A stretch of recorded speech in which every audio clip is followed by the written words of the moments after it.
Okay, imagine this. Your life is, well, pretty miserable, honestly.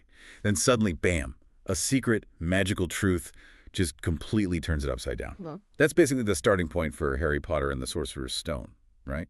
And in this deep dive, we're going to unpack some of the most surprising bits and insights from Harry's first year at Hogwarts. exactly. And it's fascinating how Rowling introduces this world that's hidden, right under our noses. It starts with this really neglected kid in a cupboard. And just like that, his world becomes, well, extraordinary. The way the story blends the totally mundane with the truly magical, it's just beautifully done. Let's talk about that starting point. Hmm. Harry's childhood, it's rough. Unloved, stuck in that cupboard, bullied constantly by his cousin Dudley. It's pretty bleak. Grim, really. Yeah. And then his 11th birthday hits, and he finds out he's a wizard. I mean, talk about a shift. How do we unpack that sudden jump from, misery to magic? Well, it's the contrast, isn't it? That stark reality of the Dursleys makes the magic, when it arrives, feel even more potent, more needed. And Hogwarts, it's not just a school. It's this incredible magical castle. You've got enchanted ceilings, portraits that talk back, staircases that move on their own. Oh, yeah, the details are amazing. Right, and the subjects. Potions, transfiguration, defense against the dark arts.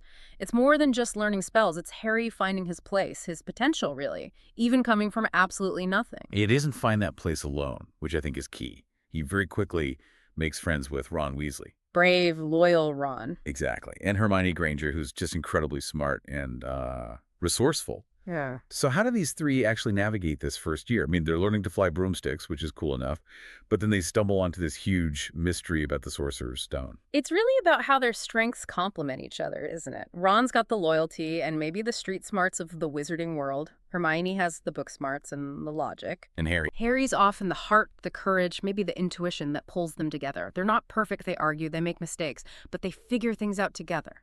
And that's crucial when they start digging into the Sorcerer's Stone, this thing that can grant immortality. It's a huge temptation, a source of immense power. which naturally attracts trouble. There are these shadows lurking, right? Harry starts getting suspicious that someone's actively trying to steal the stone. Mm-hmm.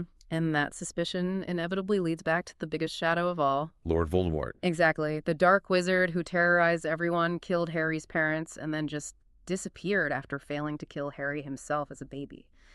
So this school mystery suddenly connects directly to this huge, terrifying figure from the past. It becomes personal. Very personal. It really elevates the stakes beyond just, keeping a magical object safe. It does. It ties the immediate danger protecting the stone directly to Harry's own identity, his past trauma, and frankly, his destiny. So driven by this incredibly strong friendship, the three of them decide they have to protect the stone themselves. Kids taking on a monumental task. Right. And they face these amazing magical challenges. There's Fluffy, the three-headed dog, Yeah.